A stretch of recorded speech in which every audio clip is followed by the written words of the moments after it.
فاطمہ فاطمہ فاطمہ فاطمہ فاطمہ فاطمہ فاطمہ. السلام علیکم ورحمۃ اللہ وبرکاتہ. اعوذ باللہ من الشیطان الرجیم. بسم اللہ الرحمن الرحیم. اللہم کل ولیک الحجۃ ابن الحسن صلواتک علیہ وعلی آبائہ فی هذه الساعة وفی کل ساعة ولیا وحافظا وقائدا وناصرا ودلیلا وعینا حتی تسکنہ ارضک طوعا وتمتعہ فیہا طویلا. اللہم صل علی محمد وآل محمد وعجل. اما بعد فقط تبارک و تعالی فی کتابہ المجید و فرقان الحمید.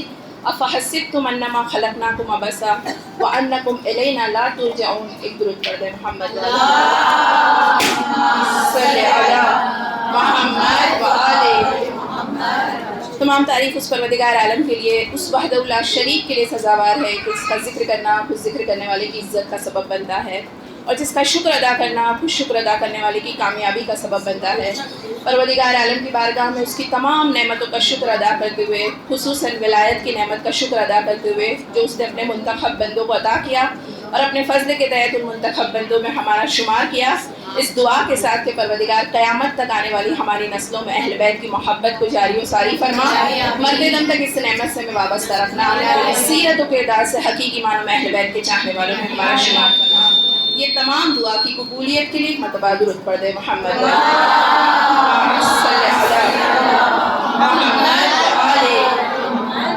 عزیزو، جو میرا موضوع ہے اس کے تحت میں نے سرنامہ کلام میں سورہ مومنون کی آیت نمبر 115 کو سرنامہ کلام بنایا، جس میں پروردگار عالم انسانوں سے مخاطب ہو کر 2 سوال پوچھ رہا ہے. خدا قرآن میں یہ طریقے کو اپناتا ہے کیونکہ جب سوال پوچھا جائے تو انسان سوچتا ہے.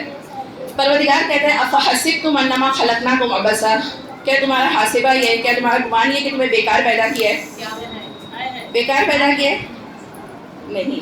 اب سب کہہ رہے نہیں، ایک مقصد کے تحت پیدا کیا ہے. ایک چھوٹا سا پتا یا چیٹی جو ہے وہ بھی بغیر مقصد کے پیدا نہیں ہوئی، تو پھر اشرف المخلوقات بغیر مقصد کے پیدا نہیں ہوئے. جب انسان کہتا ہے نہیں تو پھر دوسرا سوال یہ آتا ہے کہ کون سے مقصد کے تحت پیدا کیا ہے، اور وہ مقصد قرآن اور اہل بیت ہمیں تعلیمات دیتے ہیں، اور پھر اہل بیت ہمیں گائیڈ کرتے ہیں کہ وہاں تک ہمیں جانا ہے.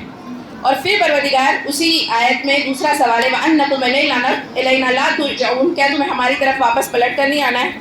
سب کو اللہ کی طرف واپس پلٹ کر جانا ہے. اس مختصر زندگی ہے، اس میں ایک ہدف کو اچیو کرنا ہے، اور عزیزو وہ ہدف ہمیں کون بتائے گا؟ اہل بیت علیہ السلام کی ذات. اور کیونکہ خود یہ جو آرگنائزیشن ہے اس کا نام ہوئز فاطمہ ہے، یہ کامیاب ہو کر رہے گا کیونکہ نام فاطمہ ہے. کوئی بھی کامیاب ہوا ہے تو عزیزو اس نام کے ساتھ، جس نے بھی اس سے توسل کیا، جس نے بھی اس نام کو رکھ لیا، اس نام میں نہ کہ صرف برکت اور رحمت ہے بلکہ ہدایت بھی ہے.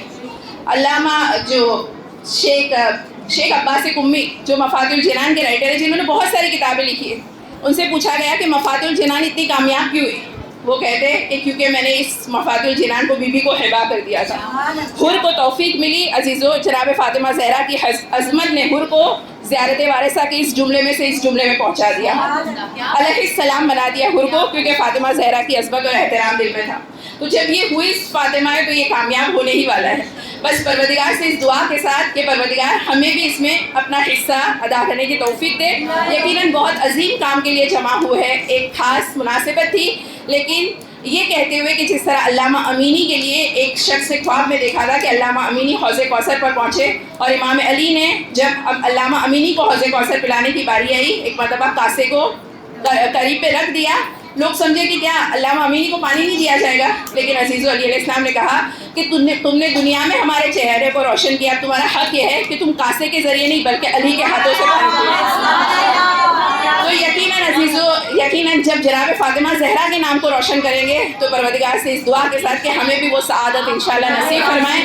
اور اس چھوٹی سی کوشش میں مجھے الحمدللہ اتنے سارے بڑے لوگ موجود ہیں، لیکن کیونکہ ذکر جو ہے وہ شہزادی کا ہے، مجھے توفیق دی گئی. مجھے جب انویٹیشن ملا تو مجھے لگا کہ یقیناً یہ ایک اللہ کی طرف سے توفیق ہے. بس چند گفتگو پروردگار عالم، کیونکہ یہ مقام تک میں نے ابتدا میں کہا کہ پروردگار نے بے ہدف پیدا نہیں کیا.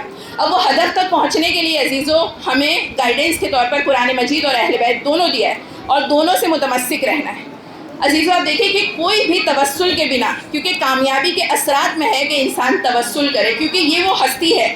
اگر ہم دیکھ رہے ہیں کہ رسول اسلام جناب فاطمہ زہرا سے محبت کر رہے تو صرف وہ اس لیے نہیں کہ ایک باپ بیٹی سے محبت کر رہے ہیں، بلکہ کیونکہ خدا جناب فاطمہ زہرا سے اتنی محبت کر رہے ہیں. اگر جناب یعقوب جناب یوسف سے محبت کرتے تو صرف اس لیے نہیں کہ عزیزو پسندیدہ بیٹے، بلکہ خدا جناب یوسف سے اتنی محبت کرتا ہے. تو یہ محبت جو ہے، کیونکہ خدا محبت کر رہا ہے اسی لیے محبت ہے. یہ اسوہ حسنہ ہے. جب زمانے کے امام کہہ دے کہ میری جدہ میرے لیے اسوہ حسنہ ہے، تو پھر عزیزو ہمارے لیے کیسے اسوہ حسنہ نہیں ہو سکتی. اور یقیناً اس دور میں خصوصاً جہاں پر ہر جگہ کوشش کی جا رہی ہے کہ انسان کے ایمان پر سب سے زیادہ حملہ کیا جا رہا ہے، اس وقت بہت ضرورت ہے کہ ہم وہ اسوہ حسنہ جو تمام ہستیوں کی، بلکہ 11ویں امام کہہ رہی ہے ہمارے لیے حجت ہے، ہمارے لیے حجت خدا ہے. جس طرح ہم تم پر حجت ہے، تمام مخلوقات پر ہم حجت خدا ہے، اور ہمارے پر اگر کوئی حجت خدا ہے تو وہ ہماری جدہ ہے. تو یقیناً ضروری ہے کہ ہم اس مقام پر آ جائیں جو مرکز ہے. کیونکہ جب فاطمہ زہرا سلام اللہ سے توسل کیا جاتا ہے 13 معصومین کی دعا اس میں شامل ہو جاتی ہے. اب دیکھیں علامہ طباطبائی یہ واقعے کو، جنہوں نے محسن کراتی آیت اللہ محسن کراتی نے اس واقعے کو نقل کیا ہے، جو کہتے ہیں علامہ طباطبائی کے پاس ایک گروپ آیا جو مشہد میں تھا، اور وہ کہتے ہیں کہ ہم امام رضا علیہ السلام کی ذریعہ مقدس پر جانا چاہتے، خدا ہمیں بار بار یہ مقدس مقامات کی زیارت معرفت کے ساتھ انشاءاللہ کرائے. کہتے ہیں کہ ہم وہاں پر جانا چاہتے ہیں، خود امام کے پاس جانا چاہ رہے ہیں. اور وہ لوگ، یہ گروپ جو ہے وہ علامہ طباطبائی سے کہتے ہیں کہ ہم کس طرح سے امام کے پاس جا کر دعا مانگے. خود امام ہے، حجت خدا ہے، لیکن عزیزو علامہ طباطبائی کہتے ہیں کہ جانے کے بعد کہنا بے فاطمہ تھا، بے فاطمہ تھا، بے فاطمہ تھا. کہا 3 مرتبہ. علامہ طباطبائی کہتے کہ 8ویں امام کی خدمت میں جا رہے ہیں اور کہتے ہیں اگر تمہیں تمہاری دعا منظور کروانی ہے تو فاطمہ زہرا کا واسطہ دے. تو آپ دیکھیں کہ پروردگار عالم نے حقیقتاً اس ذات میں ایسے اسرار کو چھپا کر رکھا ہے. خود ایک حدیث کا مفہوم یہ ہے کہ فاطمہ زہرا اللہ کے رازوں میں سے ایک راز ہے.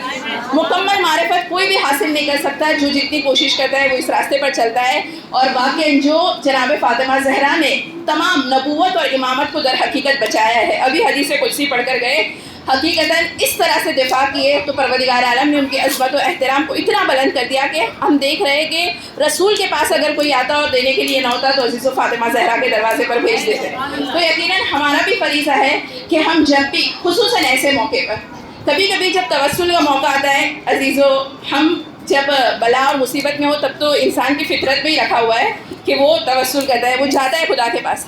لیکن جب نعمت اور آسائش میں بھی ہو، جب ایمان کی سلامتی بھی چاہیے، چاہے چھوٹی سے چھوٹی رزق چیز چاہیے، عزیزو ہمارے پاس یہ باب اللہ ہے، اللہ تک پہنچنے کا دروازہ ہے. ضرور ان سے توسل کریں، اپنے بچوں میں عادتوں کو ڈالیں، کیونکہ ماں بہت ساری چیزوں کو امپلیمنٹ کر سکتی ہے. آپ دیکھیں بڑے بڑے علماء آیت اللہ فاضل لمکرانی کہتے ہیں، کیونکہ بڑے لوگوں کی سوچ بھی بلند ہوتی ہے، ان کی وصیتیں، ان کی فکر، ان کی دعا سب بلند ہوتی ہے، ہمیں ان کے پاس سے سیکھنا چاہیے. آیت اللہ فاضل لمکرانی کہتے ہیں ایک مرتبہ میں فاطمہ معصوم کم جو ثانی جناب فاطمہ زہرا، کہا کہ ایک مرتبہ ان کے روضے پر گیا اور میں نے ایک زیارت پڑھی، بی بی کی زیارت پڑھی جناب فاطمہ معصوم کم کی. اور اس زیارت کرنے کے بعد میں نے کہا کہ بی بی آج مجھے آپ کے پاس سے کچھ نہیں چاہیے، اس زیارت کے نتیجے میں چاہتا ہوں کہ آئے تطہیر کے راز مجھ پر کھل جائے. ہم ایسی دعا نہیں مانگتے نا، کیونکہ عزیزو اتنی فکر نہیں ہے. خدا کرے کہ ہم بھی اس میدان میں اتنی محنت و مشقت کریں. آیت اللہ فاضل لمکرانی کہتے پھر گھر پر آ کر میں نے محنت کی. آیت اللہ فاضل لمکرانی کیا کہتے؟ میں نے یہ زیارت پڑھی، دعا مانگی اور اس کے آنے کے بعد میں نے محنت کری. پھر میں نے اس کو 2 مرتبہ دہرایا.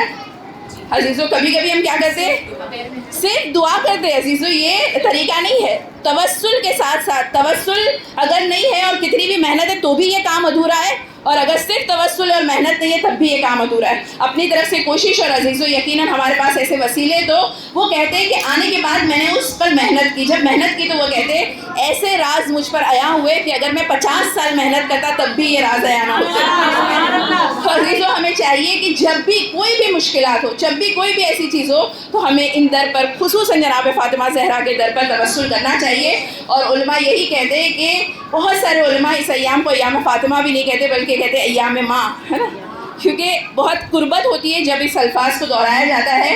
پروردگار عالم نے واقعاً اس کے ذریعے یہ ثابت کر دیا، ہمیں یہ پیغام بھی دیا، کیونکہ سن 11 ہجری اور سن 61 ہجری دونوں مقام پر وقت کے امام تھے، لیکن تقاضا یہ تھا کہ دونوں وقت پر ایک ایک خاتون آئی اور پرچم اسلام کو اٹھایا. 11 ہجری میں جناب فاطمہ زہرا نے اٹھایا، 61 ہجری میں جناب زینب نے اٹھایا، اور یہ ثابت کر دیا کہ ایک عورت صرف اپنی نہ اپنے خاندان کی بلکہ نہ صرف اپنی سوسائٹی کی بلکہ پوری امت کی تربیت کر سکتی ہے، اور الحمدللہ کر کے دکھایا۔ سورہ قصص آیت نمبر 7 میں پروردگار کہتا ہے، سورہ قصص میں پروردگار نے کہا ہے کہ مومنوں کو یہ واقعے کو پڑھنا چاہیے۔ خدا ہمیں قرآن معرفت کے ساتھ پڑھنے کی توفیق عنایت فرمائے۔ بی بی کہتی ہے تمہاری دنیا میں سے مجھے 3 چیزیں پسند آئی، اس میں سے ایک تھا تلاوت کتاب اللہ، ہے نا، فاطمہ زہرا کی محبت میں جس طرح حق ہے اس طرح سے قرآن کی انشاءاللہ تلاوت کرے۔ اب دیکھیے سورہ قصص میں آگے کی آیت میں پروردگار کہتا ہے کہ فرعون اور حامان تھے اور ہم نے ارادہ کیا وَنُرِيدُ أَن نَّمُلَّ الَّذِينَ طُغِّفُوا فِي الْأَرْضِ وَنَجْعَلَهُمْ أَئِمَّةً وَنَجْعَلَهُمُ الْوَارِثِينَ۔ 5ویں آیت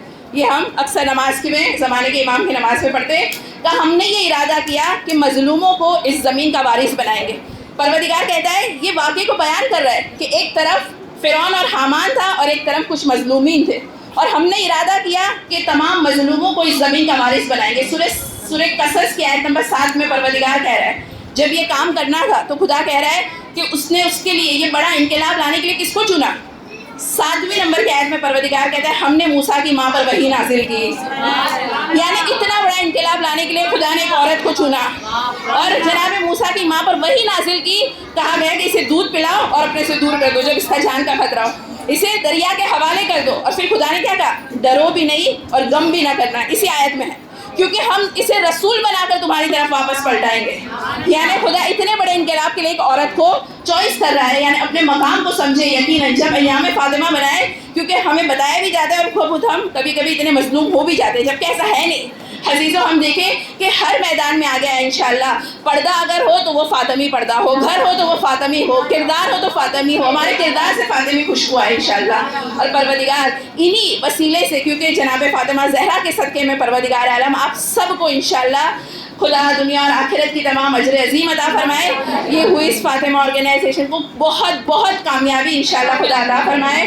پروردگار یہ تمام جو بھی ہم نے کام کیا ہے زمانے کے امام کو یہ تمام کام جب آئے تب ہم سپرد کر سکے، اس اور دولت کریمہ میں رہنے کے خدا ہم سب کو سعادت نصیب فرمائے۔ الحمدللہ رب العالمین۔ ربنا تقبل منا انک انت السمیع العلیم۔